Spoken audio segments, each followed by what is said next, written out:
Salam abiler, bir günlərim belə bir vaxtsa saldırmışıq. Özüm şefin üstündədir. Baxın abiler. Bakın. Şöyle abi yana. Abiler. Xoruzdu, düşmüşdü bəklərim. O yandaydı. Yatırmışım, uçtu qalxıb ora. Xoruzdu, bozdu. Saltovru olacaq, saltovru. De, tur.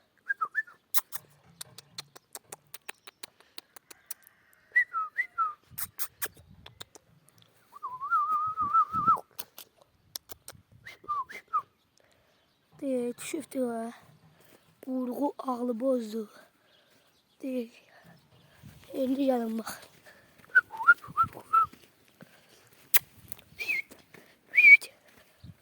Getdi. De. Kedi. Gələn dağıb bozu.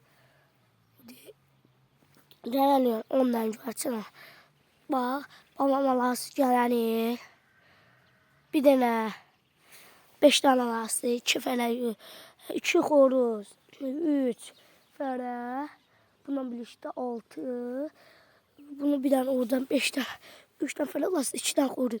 2 dənə xoruzun, bir dənə fərə, 2 dənə fərəsini, bir dənə fərə qalır. Bunu elə işləsəm o fərələri.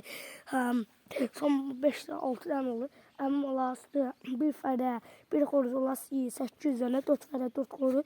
Atam da alası 9, bir fərə, bir xoruz 10 dənə alası, 5 fərə, 5 xoruz alası olamızdır.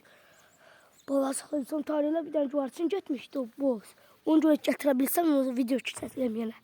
Gətirə biləm, güvarçınını. Özümü indi çıxıb getmişdi tarihlə. Video dayandırılır, sağ ol. Güvarçın gətirə bilsəm, sizə şəkil keçəsiyəm.